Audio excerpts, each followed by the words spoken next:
Shalom, perkenalkan, kami dari kelompok 2 dengan saya sendiri, Tiara Berliana, dan teman-teman kelompok saya yaitu Putri Tirta, Serliana Christian, Srintanyu R. Sitorus, dan Julius Seru. Pada kesempatan ini, saya akan menunjukkan sekaligus memberikan penjelasan singkat mengenai media pembelajaran yang telah kami rancang bersama.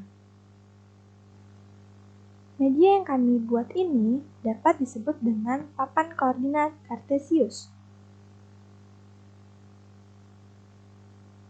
Untuk pembuatan media tersebut, bahan-bahan yang diperlukan adalah sebagai berikut. Yang pertama adalah kardus. Nah, kenapa kardus bukan papan triplex atau yang lainnya? Karena kardus merupakan bahan yang mudah didapat di mana saja. Selain itu, kardus juga memiliki massa yang tidak terlalu berat, sehingga memudahkan guru untuk dapat membawanya ke kelas. 1 atau 2 kertas polos tebal atau karton atau manila berwarna putih yang dapat dijadikan sebagai background. Kertas polos tipis atau HVS putih dan berwarna bebas. Kertas hitam yang digunakan sebagai sumbu X dan sumbu Y.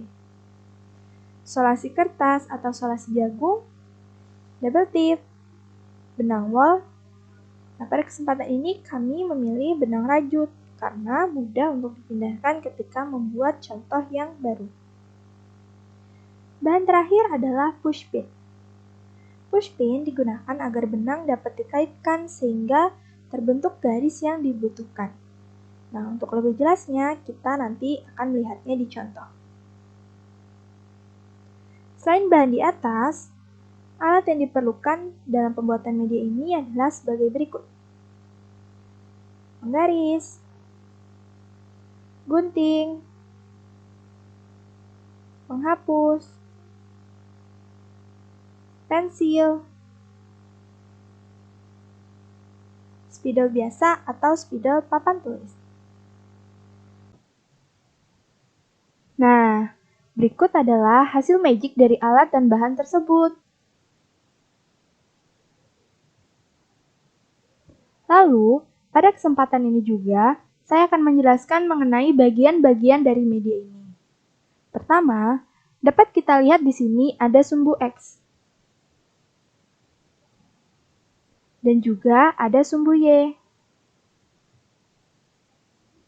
Jangan lupa untuk menuliskan nama sumbu di bagian ujungnya, yaitu X dan Y.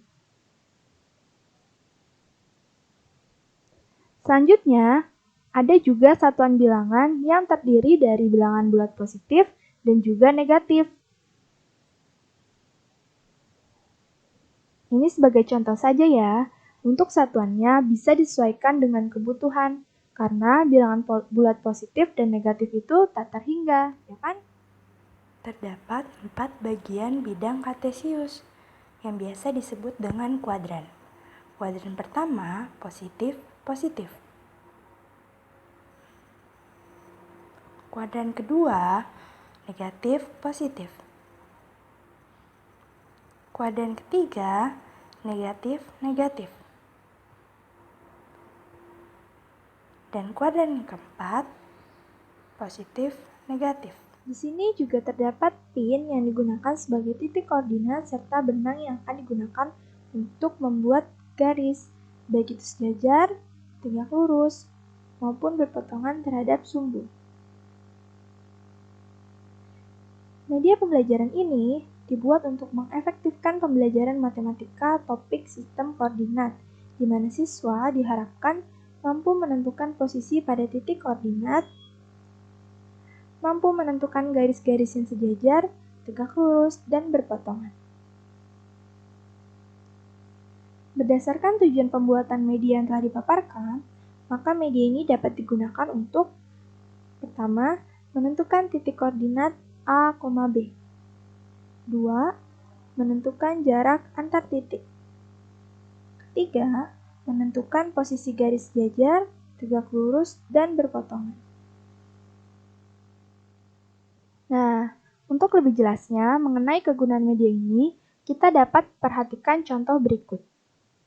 Misalnya, Diketahui titik A min 4,3, titik B 3,3, titik C 5, min 3, dan titik D 5,2.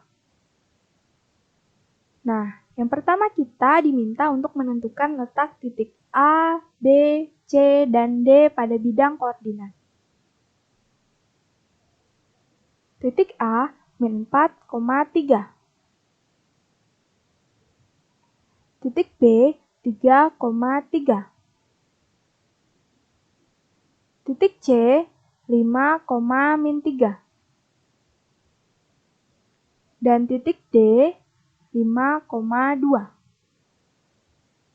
Nah, sekarang kita dapat mengetahui letak masing-masing titik koordinat pada bidang kartesius.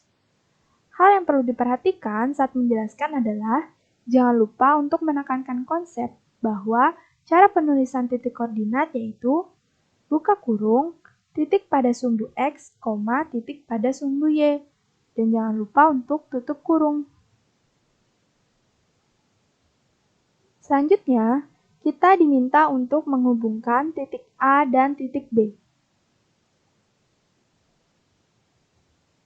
serta titik C dengan titik D.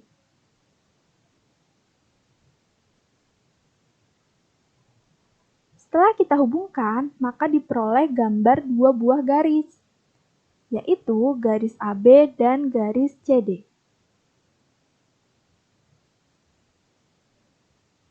Soal yang diminta berikutnya yaitu menentukan jarak titik.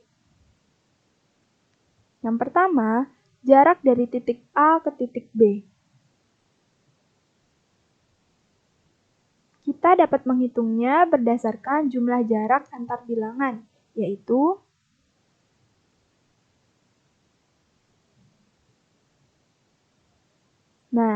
maka diperoleh hasil yaitu jarak titik A dengan titik B adalah 7 satuan. Selanjutnya, kita menghitungnya dengan cara yang sama. Untuk titik C dengan titik D.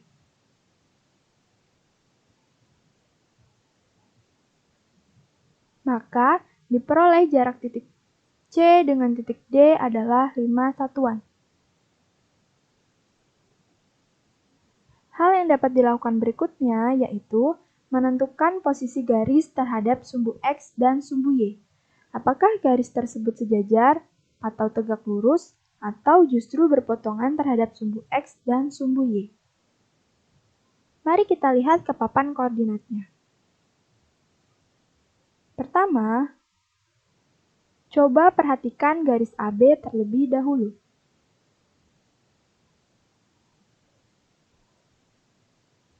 Garis AB memiliki posisi sejajar dengan sumbu X dan tegak lurus dengan sumbu Y.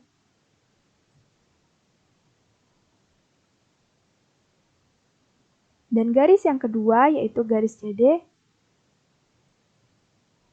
memiliki posisi sejajar dengan sumbu Y dan tegak lurus dengan sumbu X. Nah, itu adalah contoh-contoh soal dalam materi sistem koordinat. Nah, melalui media pembelajaran ini diharapkan dapat membantu untuk mempermudah kalian dalam memahami lebih lagi mengenai materi sistem koordinat kartesius. Terima kasih untuk perhatiannya terhadap sistem media pembelajaran yang kami buat. Jangan lupa like, comment, share, dan subscribe channel YouTube ini ya. Subscribe gratis kok. God bless you. Nah, ada pantun nih. 1, 2, 3, belajar matematika. Sampai jumpa. Dadah.